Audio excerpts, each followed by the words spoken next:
22 अप्रैल 2025 का समय था, 2:30 बजे का, यानी 2:25 हो रही थी। और कश्मीर का वो जगह जहां पर 6 आतंकवादी आते हैं और गिन गिन के करीब 26 से 28 लोगों के साथ में इतना बड़ा कांड कर देते हैं। इसकी गूंज पूरे देश में तो क्या, उस कश्मीर में तो क्या, उस घाटी से निकलकर पूरे देश में गूंजती है और पूरे देश के बाद पूरी दुनिया में उसकी आवाज गूंजने लगती है। ये इतना बड़ा 2019 के बाद पुलवामा हत्याकांड, पुलवामा अटैक के बाद ये दूसरा इन्होंने आतंकवादियों ने अटैक किया था दोस्तों, जिसमें से लोगों के सपने थे जो वहां घूमने गए थे। कश्मीर के रूबरू उसकी शक्ल बदल रही थी, वहां की दिशा बदल रही थी। जब 2019 के बाद वहां पर 370 हटाई गई, उसके बाद वहां विकास चालू हो गया। और जहां पर मात्र साल में पूरे में 2 से 2.5 लाख लोग वहां टूरिस्ट घूमने जा करते थे, अब यहाँ पिछले साल का अगर रोड देखा जाए तो करीब 2.5 करोड़ लोग वहां पर टूरिस्ट घूमने के लिए गए। अब अंदाज आप लगा सकते हो कि वहां पर कितना बड़ी वहां पर डेवलपमेंट हुआ है।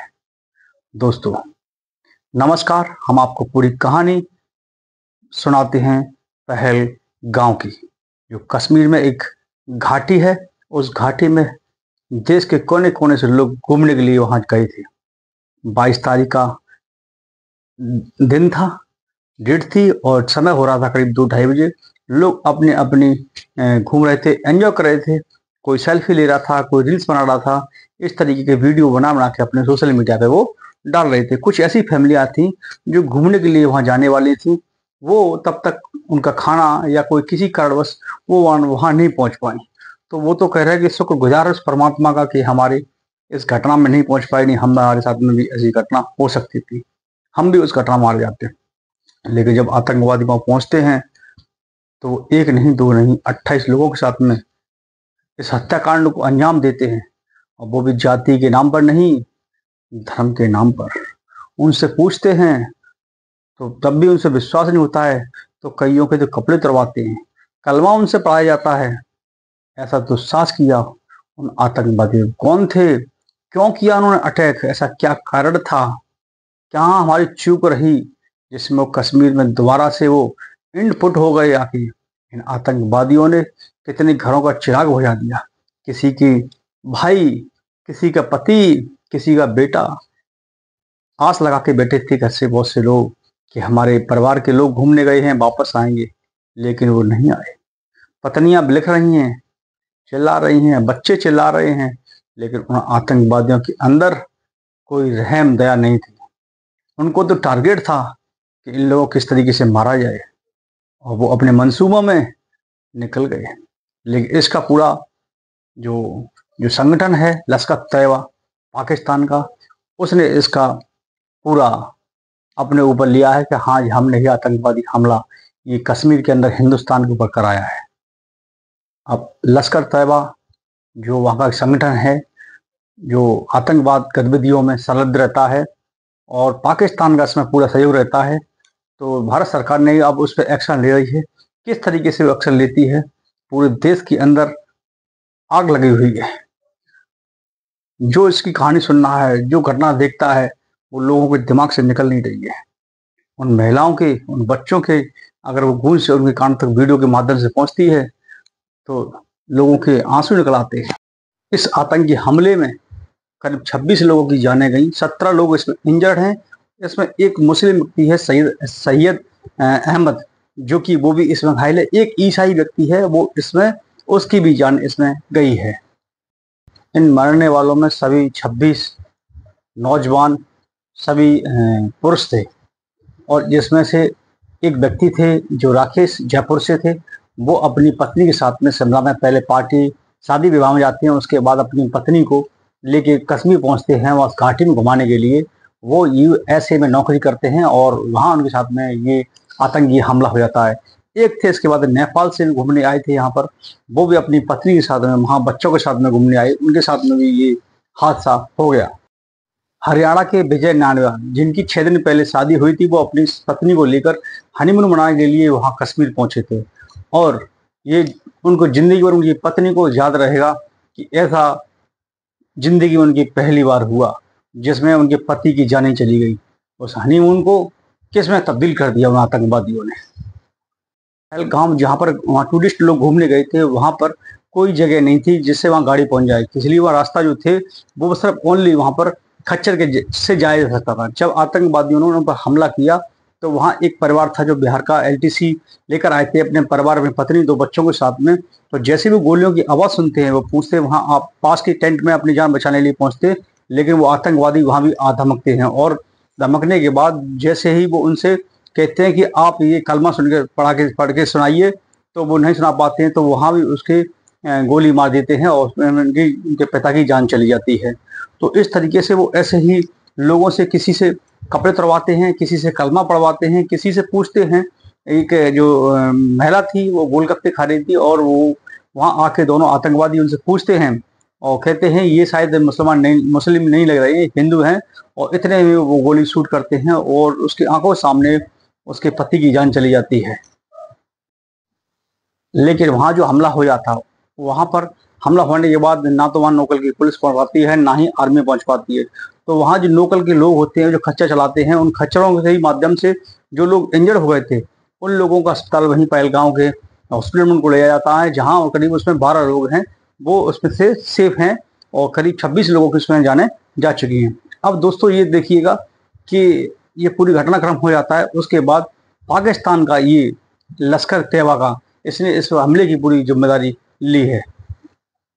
दोस्तों यहाँ बात आती है जो पाकिस्तान का ये संगठन है जिसने कुछ समय पहले, आज से करीब 2 साल पहले, इसने कश्मीर के जो पत्रकार थे उन लोगों को इसने धमकियां दी थी और धमकी देने के बाद जब इसकी यूएसए के पास इसकी सूचना पहुंचती है तो उन्होंने इस संगठन को आतंकवादी घोषित कर दिया था। इस आतंकवादी संगठन के ही का ही ये पूरा जिम्मेदारी उसने ली है। उसके ही गुर्गे 4 आतंकवादी इसमें घुसे थे और उसमें करीब 6 लोग थे, 4 तो क्लियर दिखाई दे रहे हैं, जिसमें वहाँ की लोकल की पुलिस ने, कश्मीर की पुलिस ने उसको स्केच करके उनको वहाँ रिलीज कर दिया है और उसमें से करीब 4 फोटो उसमें क्लियर दिखाई दे रहे हैं। लेकिन साथ में 2 व्यक्ति और हैं जो कश्मीर के लोकल के व्यक्ति लग रहे हैं, जो कुछ समय पहले 2018 में ये पहुंच जाती हैं पाकिस्तान में पढ़ाई करने के लिए और किसी कार्ड बचाते हैं किसी के लिए, और ये इनका इंटरसेप्ट हो जाता है, यानी इनकी घुलमिल हो जाती है आतंकवादियों के साथ में। और हो सकता है जो सरकारी एजेंसियां जो बता रही हैं, हो सकता है कि लोकल के व्यक्ति उन्होंने पूरी इनको जानकारी सोर्स दिया है, उसके माध्यम से ये लोग वहाँ घाटी में पहुंचे हैं। पहुंचने में करीब 20 से 22 घंटे को लगती है, रात में ये पूरा सफर करते हैं पैदल पैदल, क्योंकि वहाँ पे बाइक या कार से जाना मुश्किल था, इस वजह से ये पैदल ही यात्रा करते हैं और उस घाटी पर पहुंचते हैं जहां उन्होंने इस आतंकवादी हमले को उन्होंने अंजाम दिया है। अब सरकार इस पर क्या एक्शन ले रही है?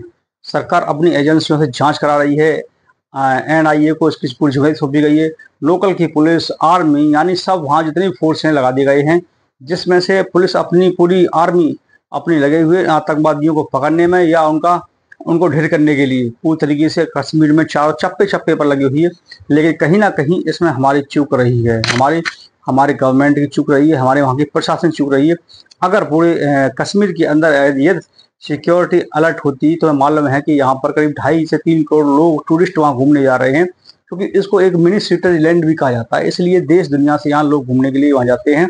इससे पहले वहाँ लोग नहीं जाते थे, 317 हटने के बाद वहाँ पर जाने लगे, लेकिन वहाँ की जनता जो है वो अब समझ चुकी है। लेकिन जो आतंकवादी संगठन है वो चाहता है कि अब हमारे पास कोई मुद्दे नहीं बची हैं, कैसे क्या किया जाए। तो उन्होंने धर्म ये एक छोटा सा ऐसा मुद्दा होता है जो इस समय हाईलाइट रहता है।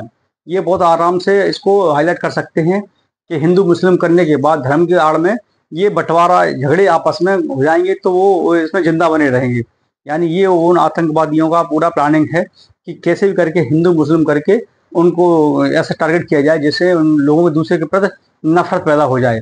तो उन्होंने इसलिए इसका यूज किया गया है कि वो धर्म की आड़ में लोगों को मारा है और जिससे हिंदू लोग हैं वो भड़क जाएं और जिससे वो मुसलमानों के साथ में झगड़ा करने लगे। लेकिन कश्मीरी लोग अब वहाँ समझ चुके हैं, वो उनके कई वीडियो सोशल मीडिया पे वायरल हो रहे हैं, वो अपने आप को निर्दोष साबित करने के लिए उनके बाकायदा कॉन्फ्रेंस हो रही है और बता रहे हैं वो लोग। क्यों? ये तो आप बताइए कि जो 2.5 करोड़ वहाँ पर लोग पहुँच रहे हैं, टूरिस्ट जा रहे हैं, किसी के होटल जो खाली पड़े रहते थे आज होटल खुल जा रहे हैं। इनकम देखिए उनकी, जहाँ 10,000 कमाते थे आज उनकी 50,000 की इनकम है। सारी सुविधाएं, जब पैसा किसी के पास आता है तो बढ़िया गाड़ी, घर, कोठे, उनके बच्चे पढ़ने लगते हैं, अच्छा खाना पीना हो जाता है, तो वो अपने देश से क्यों ऐसा काम करेंगे? कॉमन सेंस की बात है। लेकिन उसमें से कुछ लोग ऐसे हैं जो ऐसा काम करने की, उनकी रोटियां ऐसी सिकती हैं, वो ऐसा ही काम करना चाहते हैं वो। लेकिन ज़्यादातर आबादी अपने काम धंधे में लगी होती है, चाहे देश की आबादी हो या अन्य देश की प्रजा हो, प्रजा इसी में लगी होती है। और सरकार का काम अपना होता है। सरकार को जैसे एक संयुक्त परिवार होता है उसी हिसाब से चलाना होता है, चाहे हिंदू मुस्लिम सब तरह। परिवार में अगर 4 लोग होते हैं तो चारों में सुननी पड़ती है और उनमें आपस में लड़ाई होती है। लेकिन जो मुखिया होता है वो अपना निर्णय अपने हिसाब से रखता है। ऐसे ही पूरा देश का सिस्टमेटिक सिस्टम होता है हर देश का। लेकिन जो आतंकवादी है वो ये चाहते हैं कि इन भाइयों में फूट पड़ जाए, उसके बाद इस पे आसानी से यहाँ हम इस पे अपना ये झंडा गाड़ सकते हैं। लेकिन हमारे देश की जनता जानती है और हमारे देश का जो कानून, हमारे देश की जो आर्मी, हमारे देश का जो फोर्स है वो अपना काम कर रहा है। 28 आप लोगों ने आतंकवादियों ने मारा है, आपका ये संगठन ही खत्म कर देगी। ये भारत सरकार के इसको कहते हैं। अगर आप तक हमारा वीडियो पहुंच रहा होगा, ध्यान रखना, इसको चैलेंज मान लेना आप। ये इंडिया की सरकार है, इंडिया का फौज है, तुम्हारा पतन साफ कर देगी, नामो निशान खत्म कर देगी। वहाँ के जो युवा थे भटके हुए थे पहले, अब भटके नहीं है। अब वहाँ का युवा कोई गाड़ी चला रहा है, कोई खच्चर चला रहा है, कोई होटल चला रहा है, कोई रेडी लगा रहा है। क्योंकि जब 3 करोड़ लोग आपके राज्य में लोग घूमने के लिए आएंगे तो आपका टूरिज्म इनकम बढ़ेगी नहीं बढ़ेगी? सिंपल सी बात बढ़ेगी। हमारे आगरा में टूरिस्ट ताजमहल घूमने के लिए आते हैं तो आसपास के वहाँ जितने होटल फुल रहते हैं, तो उनकी इनकम बढ़ रही है। वो चाहेंगे कि हमारे टूरिस्ट आगे आगे दुखी हो, टूरिस्ट आना बंद हो जाए, उनकी रोजी रोटी बंद हो जाए, उससे कई परिवार पलते हैं। तो ऐसा ही सिस्टम वहाँ का कश्मीर का भी है। तो ये कहानी तो बहुत बड़ी है, लेकिन उन्होंने जो आतंकवादियों ने ये हमला किया है धर्म के नाम पर फैलाकर, आतंकवादी का कोई मजहब नहीं होता है, कोई धर्म नहीं होता। आतंकवादी तो आतंकवादी, राक्षस तो राक्षस होता है। पहले राक्षस हुआ करते थे, उनका कोई धर्म नहीं होता है।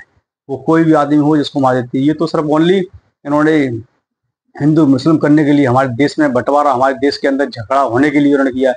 लेकिन एक कांड होने के बाद का कोई हमारे यहाँ कहीं तुमने सुना, कहीं कोई धरना प्रदर्शन हुए, कहीं कोई उपद्रव हुआ? नहीं हुआ। 2019 के अंदर जब 317 टीडी का था, उस टाइम लोगों को उम्मीद थी कि अब वो उपद्रव होंगे, कहीं हुए? नहीं हुए। तो ये बेटा तुम कुछ भी करते रहो, इस देश के अंदर आतंकवादियों का या आतंकवादी संगठन की जो चाल है वहाँ सफल नहीं हो सकती है। ये देश इंडिया है और यहाँ के हर व्यक्ति, हर नौजवान बड़ा समझदार है। तो अब हमारे जो देश के प्रधानमंत्री हैं, देश के गृह मंत्री हैं, और वहाँ कश्मीर का जो प्रशासन है, वहाँ का जो फोर्स है, वो लगे हुए हैं ऐसी वारदात दोबारा से कश्मीर घाटी में ना हो पाएगा। लेकिन कहीं ना कहीं हमारे अंदर चूक हुई है, हमारे वहाँ के प्रशासन को, हमारे वहाँ आर्मी को। जो उनके पास इंटेलिजेंस थी वो उनके पास वो सूचना नहीं आ पाई। लेकिन सूचना अभी आई होगी, क्योंकि वो एक सीक्रेट एजेंसी होती हैं जो काम करती हैं इन चीज़ों के लिए, कि कहीं पूरे राज्य के या देश के अंदर कोई ऐसे टेररिस्ट तो नहीं घूम रहे हैं जो कहीं हमला की फिराक में हों। फिलहाल देखते रहे हमारे साथ में जयपुर टाइम। जो हमारे पास सोच था वो आप तक मैंने आपको पहुंचाया। वीडियो आपको हमारा अच्छा लगा तो लाइक करना और चैनल को सब्सक्राइब करना ना भूलिएगा।